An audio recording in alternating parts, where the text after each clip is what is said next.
Our next speaker is one of our own and has set an amazing example of the possibilities after graduation and what it can mean to be a dynamic leader. Tiffanie Beatty graduated cum laude from Whitworth University in 2007 and then took an apprenticeship with Chicago Center for Urban Life and Culture. A year later, she was offered the job of program coordinator for the Chicago Center, which she currently holds, and is responsible for maintaining and developing all program operations. And that's just her day job. Tiffanie is also a writer, editor, performing artist, and activist. She is the co-director of a program called GRIPS, which stands for Girls Proclaiming Individual Purpose in Society, as well as the co-founder and producer of Who You Callin' Black, a group dedicated to creatively exploring identity through community dialogue and various media. As you can see, she has utilized her talents to make an impact in her current community. The speakers we've had at this year's convention have been extraordinary. However, it is special and a testament to the ASNC program to have one of our own be able to give us guidance as each individual here creates their own path to becoming a dynamic leader. So can you please give a warm welcome to Tiffanie Beatty.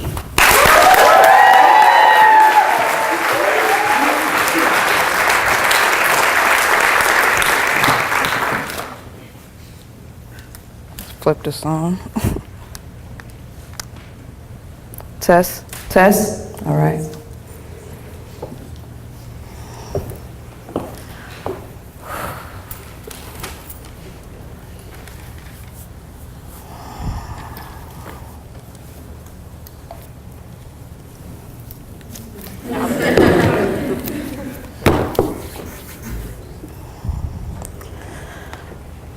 Now you lay me down to sleep. I pray the Lord my soul to keep. If I shall die before I wake, I pray the Lord my soul to take. I lie in bed at night, adoring the ceiling, contemplating life, warring with feelings. If I wasn't writing this poem in my head, I swear I'd be screaming sounds void of meaning roar within me. I never thought it would torment me this way, to see myself in my mirror each and every day after disrespecting love in each and every way. Maybe this is love, or maybe it's just another escape from self-hate. See, this all started with one particular date.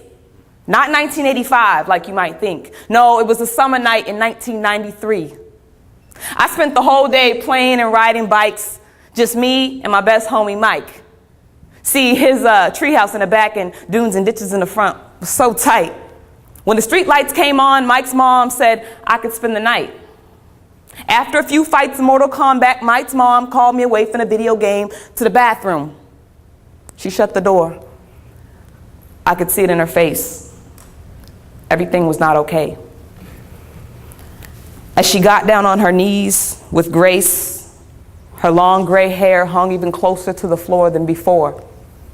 She was trying not to cry as she told me what my future had in store. There was a police officer at the front door. I had to leave, but I couldn't go home anymore. As the tall officer in black walked me the short block back to my home, surrounded by police, I don't remember much after that except an unfamiliar gravel road and a small house surrounded by trees. I spent that night in the stranger's bedroom trying to comfort my younger siblings and wanting for my mommy. See, 1993 may not mean anything to you, but it explains everything to me. If the game of life is all about transactions and getting yours, then it's actually more like Monopoly. Something you've never really know until you've been around the board and start landing on property. And you got to pay for everything you don't own. I said you got to pay for everything you don't own. Do you hear me? I said you have to pay for everything you don't own. It was the first time I ever passed go. I was 7 years old, but my dreams were full grown. Mommy was up all night and never up before noon, so we all lived in darkness. Somehow, I knew things would change soon. Maybe it was that dream I had with all those people and balloons. Our family was trapped in this dark castle with bars on all the rooms. When we finally escaped the high, tiny window, it was so bright my eyes burned from the light. It was like we had escaped darkness and climbed into a new life. A few weeks later, the SWAT team raided our home. I'd like to think I predicted the whole outcome, though no one listened to me. Now it's 2010 and I'm tired of pass and go. I should just buy some of those hotels that I know so well from living in them after every eviction in the days before 93. Before God made us Christian and we started acting like we hated sinning. Every day pretending there was ever an ending to the old lives we were so comfortably living. 2 grown kids acting like parents and 5 children. In 2001, the ex-con left my mom and us girls and his 2 boys and the house we just closed on. Mom started dating again, trying to move on. My sisters became rebellious teenagers trying to do wrong. And me, in 2003, I went away to school. I had to escape that hell. I was being raised in a cell. I never been to jail, but I paid many bails, and I'm still in debt to a God who held me and never failed me. Though the enemy may have derailed me, he could never, ever, ever sell me like a pimp, you see, because way before 1993, this was all meant to be. Though still sometimes I wish I could be just another plain Jane. Chase riches and fame, or I could be gay, chase bitches and play games with their hearts. Baby, I love you, we should never be apart. That's something I could never say. But every day I steal hearts. But when I try to escape, I get stopped by those bars like grocery stores that won't let you steal carts. See, every time I end up right back at start, or maybe go, like a long game of Monopoly. I don't know, but I'm tired of pass and go. I never collected $200, and that's counting 2 of my fathers. The third one, he provided a roof, some toys, and motivation to go to college, but he's dismissed. You tried to touch me and my sis, now you live in every man I kiss. Forget you. That's my only wish. And my mom, she ain't your typical white chick. She snap her head when she talk and she'll get in a fight quick. If you talk about her babies, I'm telling y'all, she's crazy. And I wish I could tell you where she got it from, but I don't know her dad or mom. That side of the family has a history of dying young. Extreme poverty and all types of abuse, alcohol, emotional, sexual, physical. I wish I could tell you why I'm a miracle. See, the curse was supposed to continue. When I was in her stomach, joints and wet sticks were on her menu.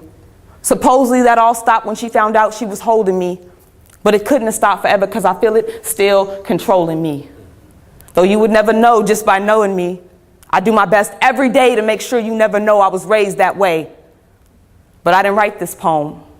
Like me and everything since 1993, this is not about poverty or property or religiosity. This is just a manifestation of prophecy. That's that piece, y'all.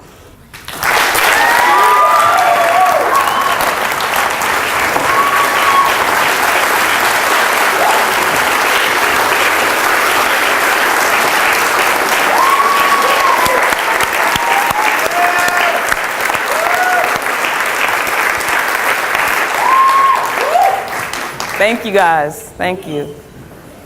That's my story. And I know every single one of us in here has a story. And so what I want to talk to you today about is the power of storytelling. But before I jump into that, I just want to acknowledge everybody in this room. Some of y'all out there know something about Cadre Love. And that is what I definitely experienced this convention. It took a lot of people to put this together, but I think what took it to the next level is all of us embracing this movement. And so I just want everybody to just give themselves a hand clap right now.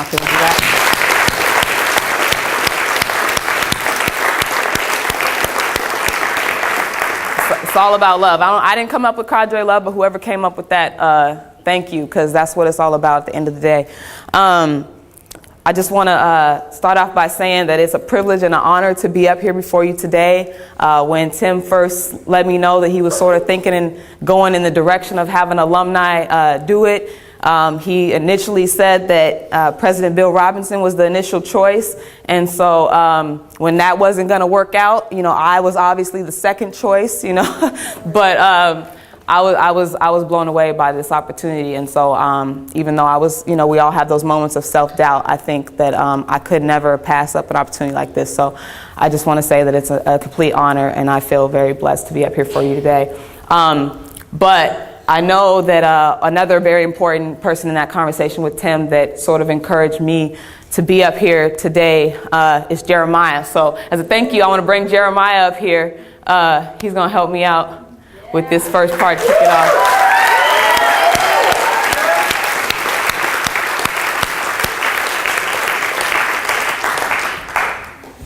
How you doing, Jeremiah? Doing all right. Doing all right. Give me a hug. Oh, sorry. You need a mic or anything? You good? I think I'm Good. good. You good? Everybody can hear Jeremiah okay? Yep. Yeah. All right, Jeremiah, this is a very serious conference, obviously. Can you get a mic, Jeremiah, please? Yeah, right there now. Okay. And we're all scholars in this room, so I have a very important scholarly question to ask you, and I need your honest opinion on this. Are you ready for this? I'm ready. Bring it on. All right, my question for you, Jeremiah, is hip-hop dead? Definitely not. Really? Yes, I would say no. It's not. Are you sure? I'm sure. I don't know, Jeremiah. A lot of people have been saying hip-hop's dead. I need to know. I need the final sort of conclusion on this, because I really trust your opinion, but I need you to be real with me. I think I need you to prove it. Is hip-hop dead? Okay, now I'm fighting. No, it's still definitely not dead. All right, prove it to me. Hit me with something. Let me know hip-hop's still alive. I need to feel it. I don't feel it right now. I got you. Why don't we start clapping? Just clap real quick. Now, you all know I love hip hop. I'm going to do a little bit to prove that hip hop is not dead, all right? You know very well who you are. Don't let him hold you down. Reach for the stars.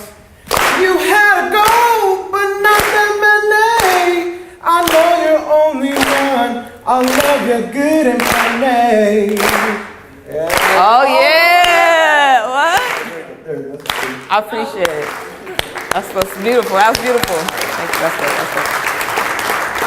Let me turn this off. All right, I don't know how to turn this off. Somebody want to? Oh, okay. I'll take that. Thank you. Did you guys feel it? Yeah. You guys felt it? Was that hip hop?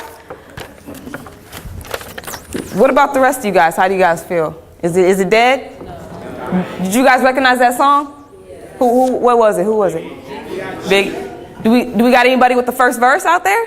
It was all a dream. I used to read Word Up magazine. Salt and peppered Heavy D up in the limousine. Hanging pictures on my wall. Every Saturday, Rap Attack, Mr. Magic Molly Mall. I let my tape rock till my tape pop. Smoking weed, bamboo, sipping on private stock. Lay back when I had the red and black lumberjack with the hat to match. Remember rapping Duke? The hard, never thought the hip hop would take it this far. And now I'm in the limelight cause I run tight. Time to get paid, blow up like the world trade. Born sinner, opposite of the winner. Remember when I used to eat sardines for dinner? Peace to Ron G, Brucey B, Kid Capri, Funk Master Flex, Bugs, Star Ski. Like you thought I would. Same hood, it's all good. That's what's up. Yeah. All right, I feel it in here. You know, I had to bring this up because I think it's very important. This discussion is very important, and I just want to sort of talk about it a little bit because I think it's important that we understand our context and what people are saying about us, so that we can respond as leaders and sort of take up that call ourselves and define ourselves for ourselves. A lot of people are saying the popular opinion is that the hip-hop generation was born 1965 to 1984. I don't know about y'all, but I was born in 1985, and I'm pretty sure most of y'all were born either somewhere around that or after me. So I think it's an important question because we still have this hip-hop term in our language, and it's important for us to understand what does that mean. And I know everybody in this room may not be #1 hip-hop fan, but this is sort of the ethos, I think, of our generation, and it's really become a world culture.